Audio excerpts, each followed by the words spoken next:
Bismillahirrahmanirrahim. Assalamualaikum warahmatullahi wabarakatuh. Innal hamdalillah nahmaduhu wa nasta'inuhu wa nastaghfiruh. Wa na'udzu billahi min shururi anfusina wa min sayyiati a'malina. May yahdihillahu fala mudilla lahu wa man yudlil fala hadiya lahu. وأشهد أن لا إله إلا الله وحده لا شريك له وأشهد أن محمدا عبده ورسوله لا نبي بعده وبعد. Para hadirin jamaah Masjid Al-Irsyad Surabaya yang saya muliakan,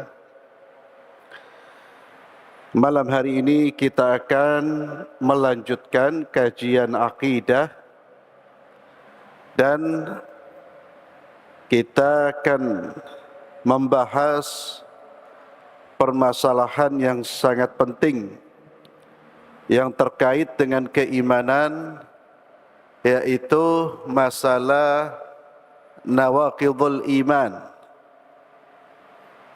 hal-hal yang bisa membatalkan keimanan kita.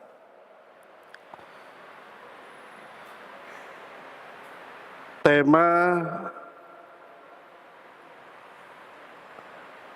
Nawaqidul Iman atau judul Nawaqidul Iman atau pembahasan Nawaqidul Iman ini merupakan pembahasan yang paling penting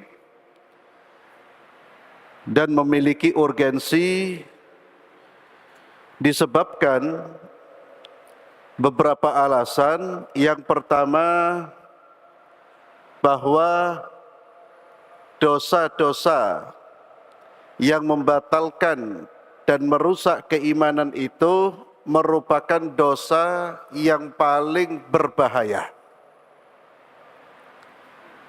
Akbarudz dzunub 'alal itlaq. Dosa yang paling besar dan paling berbahaya. Bagaimana tidak berbahaya jika satu pembatal,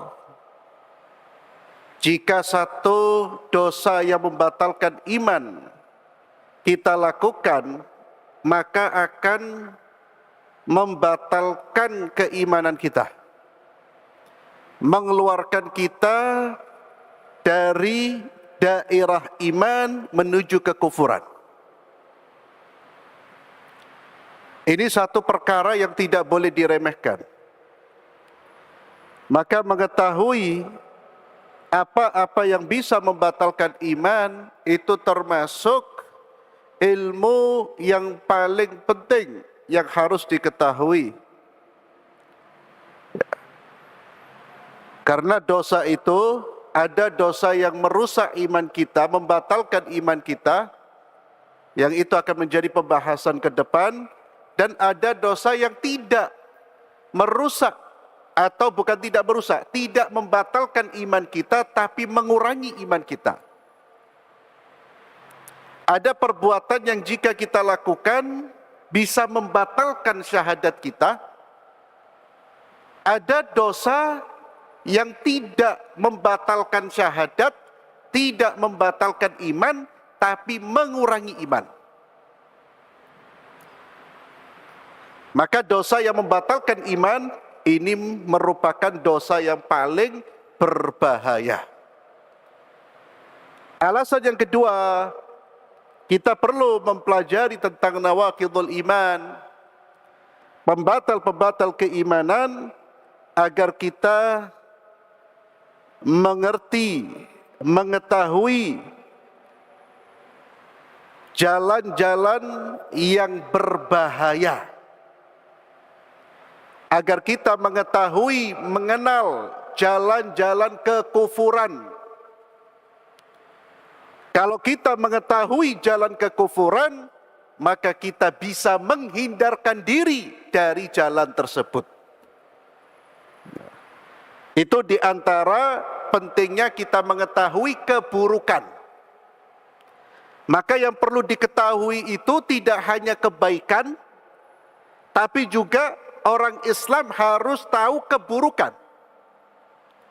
Dia mengetahui kebaikan untuk diamalkan, dia mengetahui keburukan untuk menghindarkan diri dari keburukan tersebut. Hal ini diingatkan oleh Allah Azza wa Jalla di dalam surat Al-An'am ayat 55. Allah Azza wa Jalla berfirman, A'udzu billahi minasyaitonir rajim, wa kadzalika nufassilul ayati walitastabina sabilul mujrimin. Al-An'am ayat 55. Wa kadzalika nufassilul ayat. Dan demikianlah kami terangkan ayat-ayat Al-Qur'an supaya jelas jalan orang-orang yang saleh dan supaya jelas pula jalan orang-orang yang berdosa. Kita harus tahu mana jalan orang-orang saleh, mana jalan orang-orang yang berdosa. Mana jalan keimanan, mana jalan kekufuran. Dan Umar bin Khattab sudah mengingatkan akan bahayanya manusia yang hanya mengenal kebaikan tapi tidak mengenal keburukan. Beliau berkata, Innama, kata beliau, tanqudhu ural Islam urwatan idza nasha'a fil Islam man lam ya'rifil jahiliyah.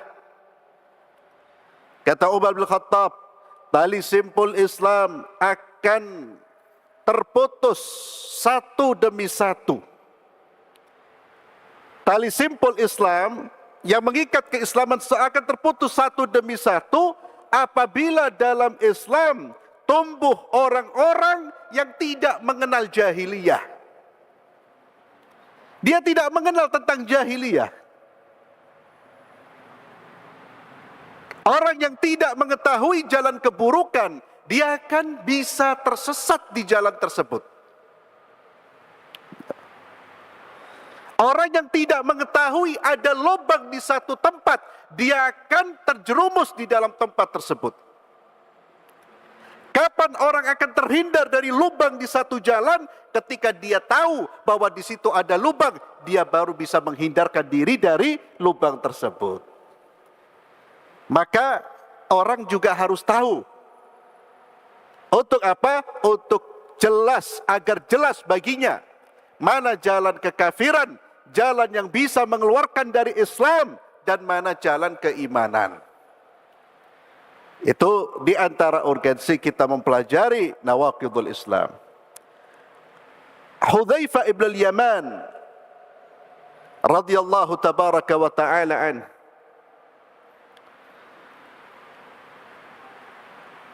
beliau pernah berkata, kana an-nasu yas'aluna Rasulullah sallallahu alaihi wasallam 'anil khair wa kuntu as'aluhu 'anil syarr makhafatan an yudrikani.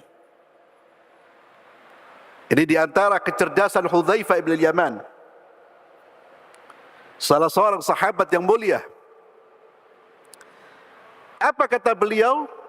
Orang-orang bertanya kepada Rasulullah sallallahu alaihi wasallam tentang kebaikan, sedangkan aku bertanya kepada beliau tentang keburukan, karena aku takut keburukan itu akan menimpaku.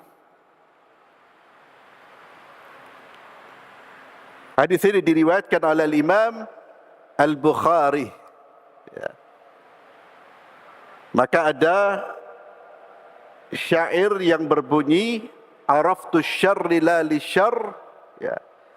Saya mengetahui kebenaran, saya mengetahui keburukan bukan untuk melakukan keburukan tersebut, tapi saya mengetahui keburukan tersebut untuk agar bisa membentengi diri dari keburukan tersebut. Ya. Orang yang gak faham pembatal-pembatal keislaman, bisa jadi dia melakukan pembatal-pembatal keislaman tanpa disadari, dan ini banyak contohnya. Ada orang melakukan kesyirikan besar, sepakat itu syirik, tapi dia tidak sadar kalau itu syirik. Dia tidak ada niat untuk berbuat syirik, tidak. Tidak ada niat untuk menyembah selain Allah, tidak. Dia ingin menjadi hamba Allah yang baik, namun dia salah jalan. Kenapa? Karena dia tidak tahu bahwa perbuatan ini adalah perbuatan yang bertentangan dengan akidah Islamiyah. Kenapa? Karena dia tidak belajar. Dia hanya tahu perintah, dia tidak tahu larangan. Dia hanya tahu tentang tauhid, tapi dia tidak tahu pembatal-pembatalnya. Dan pembatal iman itu penting untuk diketahui, seperti kita harus belajar pula pembatal-pembatal wudhu, pembatal-pembatal sholat. Orang kalau hanya belajar rukun wudhu, sunnah wudhu, atau pembatalnya, bisa jadi dia melakukan pembatal wudhu. Ya. Dan wudhu, kalau satu pembatal saja dilakukan, wudhunya sah apa tidak? Tidak sah. Satu pembatal sholat dikerjakan, sholatnya sah apa tidak? Tidak sah. Maka penting juga mengetahui pembatal-pembatalnya. Ya. Syekh Abdullah bin Al-Syekh rahimahullah pernah berkata, ketahuilah bahwa masalah-masalah ini, yakni pembatal-pembatal keimanan ini, termasuk masalah di mana seorang mukmin patut memberi perhatian kepadanya, agar dia tidak terjerumus ke dalam salah satu di antaranya tanpa dia sadari. Agar Islam dan kekufuran menjadi jelas baginya, sehingga kesalahan dan kebenaran menjadi jelas baginya, dan dia berpijak di atas basirah dalam agama Allah. Dia melakukan perbuatan baik berdasarkan ilmu, dia meninggalkan keburukan berdasarkan ilmu. Alasan yang ketiga, kenapa kita perlu belajar tentang nawaqidul Islam? Yang ketiga, disebabkan pembatal-pembatal keislaman ini merupakan perkara yang sudah menyebar dan mewabah di banyak negeri-negeri kaum muslimin. Nanti kita akan bahas satu persatu, Pak. Pembatal-pembatal ini sudah menyebar. Kita akan melihat nanti orang mengucapkan ucapan yang itu kekufuran, tapi sering kita dengar di masyarakat kita. Bahkan perbuatan yang berbahaya ini sudah diingatkan oleh para sahabat ketika mereka berjumpa dengan para tabi'in. Di antara mereka, ketika mereka menemui generasi tabi'in itu generasi yang berguru dengan para sahabat, tidak berjumpa dengan Nabi. Mereka berjumpa dengan sahabat Nabi. Sebagian sahabat mengatakan, kalian saat ini mengucapkan kalimat yang kalian anggap remeh. Padahal itu menurut kami di masa Nabi termasuk al-mubiqat, termasuk dosa-dosa besar. Itu zaman dulu, Pak. Sudah menyebar orang-orang mengucapkan kata-kata yang berbahaya tapi dianggap remeh. Apalagi di zaman sekarang. Ya. Di antara contohnya, orang sering meremehkan perbuatan melecehkan syariat, melecehkan sunnah, melecehkan ajaran Nabi. Terkadang pelecehan-pelecehan itu dibungkus dalam bentuk komedi, dalam bentuk guyonan, dan itu dipertontonkan dan ditonton oleh jutaan kaum muslimin. Padahal itu kekufuran. Dianggap biasa, Pak. Dan ini juga penting, kenapa? Karena generasi kita, anak-anak kita, anak-anak cucu kita, ke depannya akan menghadapi kondisi ilmu agama semakin menipis. Ini diberitakan oleh Rasulullah sallallahu alaihi wasallam. Kalau sekarang banyak orang melecehkan agama, bagaimana nantinya? Maka ilmu-ilmu seperti ini harus terus ditanamkan, Pak. Akidah ditanamkan. Dan jangan tertipu dengan manusia yang meremehkan ilmu akidah. Ilmu tentang iman. Itu patut diulang-ulang. Itu lebih penting daripada ilmu-ilmu yang enggak bermanfaat itu. Itu yang menjaga agama. Yang menjaga keyakinan. Itu yang paling berbahaya, Pak. Maka kenapa ini penting? Karena nawaqidul iman itu menyebar. Kemudian, kenapa pembahasan ini juga perlu disampaikan? Urgensinya apa? Karena terjadi di tengah-tengah kaum muslimin, terkait dengan pembatal-pembatal ini, muncul dua kelompok yang sama-sama ekstrim. Ada kelompok yang ekstrim kanan. Siapa kelompok yang ekstrim kanan itu? Kelompok yang memasukkan dosa yang tidak membatalkan iman, dianggap membatalkan iman. Tadi seperti saya singgung di awal, dosa itu ada yang membatalkan iman kita, ada yang tidak membatalkan. Yang ekstrim, Pak. Ada orang-orang yang perbuatan dosa yang tidak membatalkan, mereka anggap itu membatalkan Islam. Ini berbahaya. Akhirnya mereka mengkafirkan orang-orang yang tidak melakukan kekafiran. Dan ini sudah muncul di zaman salaf, kelompok yang disebut dengan Khawarij. Siapa kelompok Khawarij itu? Kelompok yang punya keyakinan siapa orang Islam yang melakukan dosa besar apapun, dia kafir. Jadi bagi mereka tidak ada dosa mengeluarkan dari Islam, ada dosa tidak. Semua dosa kafir. Dan tidak hanya mereka kafirkan, tapi mereka katakan siapa yang dikafirkan halal darahnya. Berbahaya, itu ekstrim. Ekstrim kanan. Lawannya ekstrem kiri.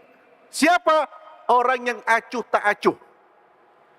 Orang yang tidak punya prinsip, ada kekafiran, ada keimanan, tidak punya prinsip itu. Semuanya boleh.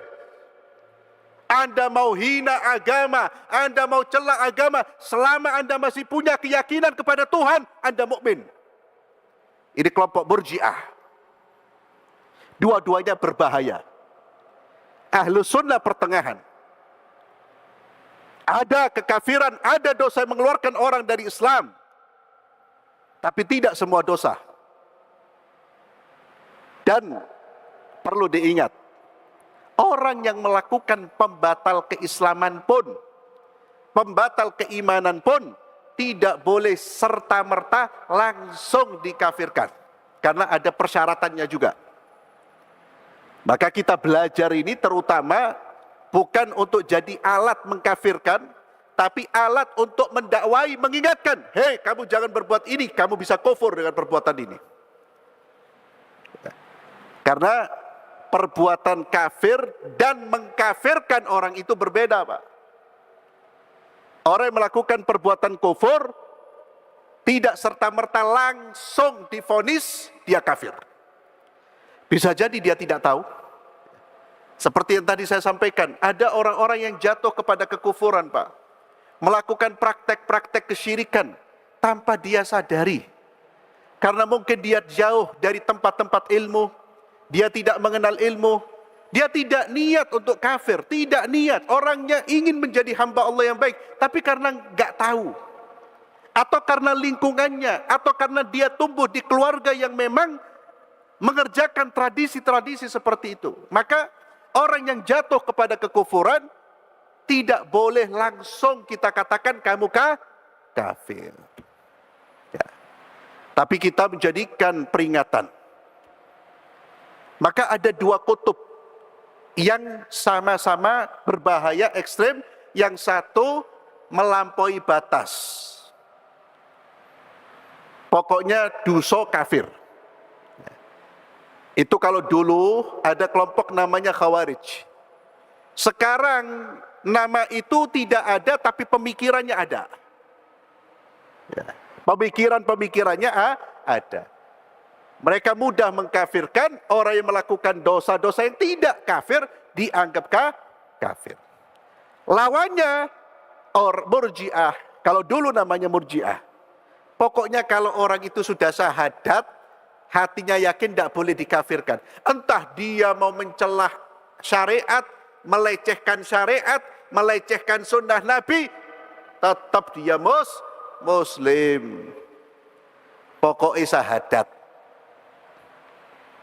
Ini dua kutub yang sama-sama menyimpang dari jalur pertengahan. Karena akidah Ahlus Sunnah wal Jamaah itu selalu berada di tengah. Khairul umur awsatuha. Kemudian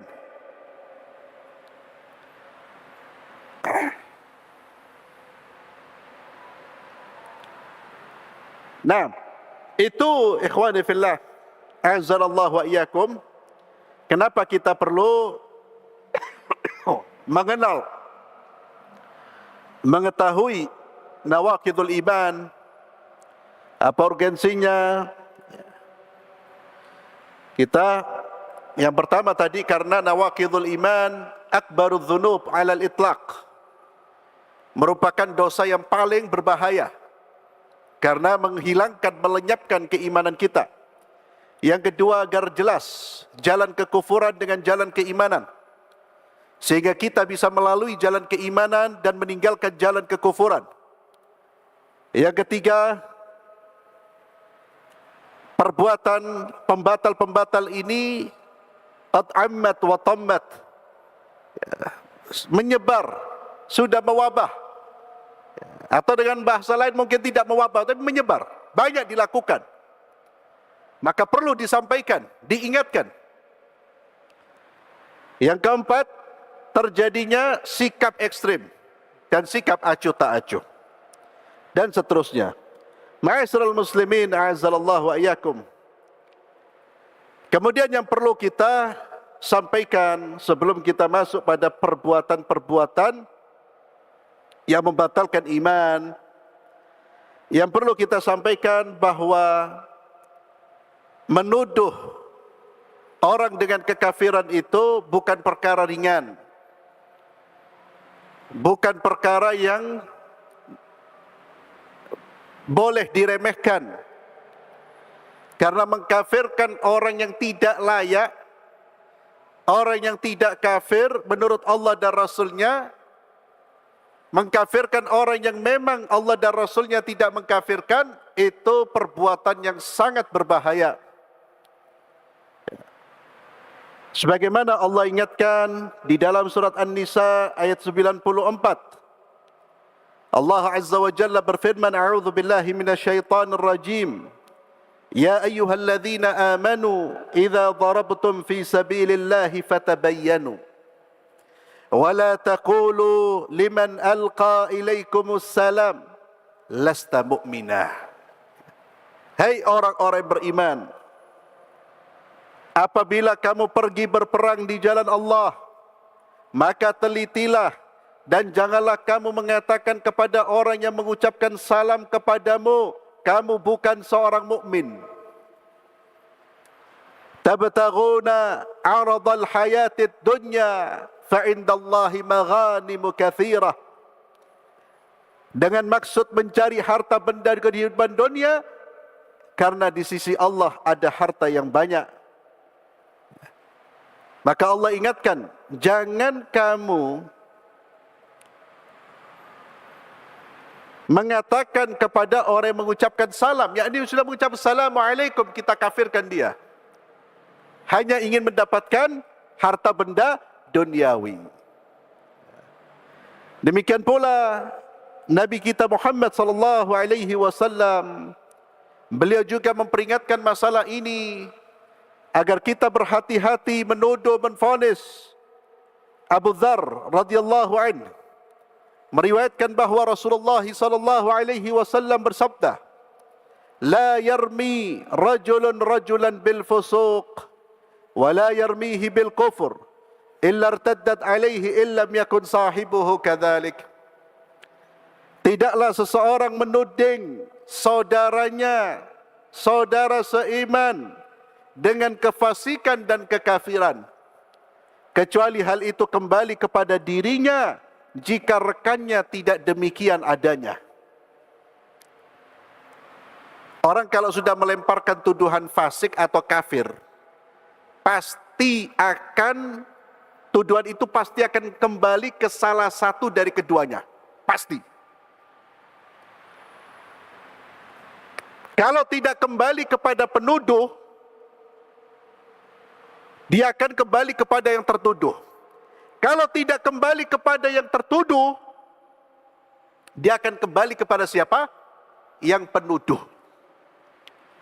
Kita katakan orang kafir kamu. Ternyata Allah tidak menganggap orang itu kafir. Kekafirannya kemana? Ke kita. Kita bisa jatuh kafir dalam hitungan detik. Bahayanya lisan. Dan saya ingatkan, karena ini terjadi terkait dengan pemilu, tidak perlu sampai lebay memunafikkan, mengkafirkan saudara-saudara kita yang beda pilihan. Itu lebay. Hati-hati Pak. Itu saya sudah dengar itu. Yang mele itu munafik. Allahu Akbar. Hati-hati ya akhi. Naam, mungkin yang ini yang baik menurut kita. Itu tidak baik, itu bermasalah. Tapi sampai menjatuhkan vonis. Wow. Itu bukan perkara ringan Pak. Ya. Ini juga kita ingatkan. Tidak usah lebay. Tidak usah sampai membawa kekafiran, kemunafikan. Karena ini semua Muslim. Kecuali kalau pilihan kita Umar bin Khattab dan Abu Jahal. Ya. Paham? Calon presidennya Umar bin Khattab dan Abu Jahal. Yang milih Abu Jahal kafir atau munafik? Ini Muslim. Ya, tentu ada baik, ada tidak Pak. Tapi tidak perlu sampai membawa-bawa kemunafikan dan kekafiran. Hati-hati. Perkara berat ini. Ya. Ini saya dengar, saya sampaikan karena saya dengar Pak, baru saya dengar. Munafik Ustaz. Loh, hati-hati Pak. Ya. Di belakang masing-masing calon itu ada ustaz, ada kiainya, ada orang. Kalau Anda katakan munafik, jutaan manusia munafik. Dan Anda sudah memunafikkan banyak kaum muslimin. Hati-hati. Ini hadis bahaya. Anda salah. Satu orang saja bisa kembali ke Anda. Bagaimana Anda memunafikkan jutaan manusia? Jadi hati-hati Pak. Ya, tetap akal sehat, iman juga harus dijaga. Ya. Anda punya pilihan, kita punya pilihan. Cari yang terbaik. Jangan cari yang ngasih fulus. Itu juga perbuatan buruk, tapi tidak perlu kemudian sampai kita digoda oleh syaitan, kafirkan saudara, oh munafik ini. Ya, jangan. Hati-hati, syaitan bisa merusak iman kita, Pak. Ini masih terkait ini. Ya, termasuk sampai mengkafirkan. Saya mendengar sendiri, Pak. Sampai mengkafirkan orang, calon tertentu, itu kafir itu. Hehehe. Anda kalau ngomong kafir jangan fase-fase ya akhi. Berat itu, konsekuensinya berat. Lebih baik Anda katakan subhanallah, astagfirullah, daripada mengkafirkan orang. Ya. Jadi ini masih terkait, Pak. Nah, itulah karena apa? Kejahilan. Karena tidak ngerti, hanya semangat, terprovokasi dengan berita-berita yang ada, akhirnya bertindak lebay. Lebay itu apa? Ghulu. Ghulu itu berlebihan. Hati-hati, Pak. Akhirnya eman. Sudah sholat subuh di masjid, rusak gara-gara lisan. Jadi seperti itu. Sikapi kekafiran, kemunafikan, kalau calonnya tadi seperti tadi saya katakan, Pak. Umar bin Khattab sama Abu Jahal, Pak. Ya ini saudara-saudara kita sudah. Di belakang mereka kaum muslimin. Hati-hati loh. Satu tuduhan itu sama seperti seolah-olah kita memunafikkan semua. Bahaya. Ya, bahaya. Kalau ada kesalahan, ada ketidaksampaikan. Tapi jangan, hati-hati dengan vonis. Apalagi munafik, kafir, itu paling berbahaya. Betul-betul kita jaga lisan kita. Lebih baik bicara yang jelas. Kekafiran yang jelas. Yang para ulama sepakat. Kita bicara untuk mengingatkan, hei umat Islam, jangan melakukan perbuatan ini. Karena ini bisa menjerumuskan Anda kepada kekafiran. Wallahu a'lam bissawab. Kita tutup dengan doa kafaratul majlis. Subhanakallahumma bihamdik, asyhadu an la ilaha illa anta astaghfiruka wa atubu ilaik. Assalamualaikum warahmatullahi wabarakatuh.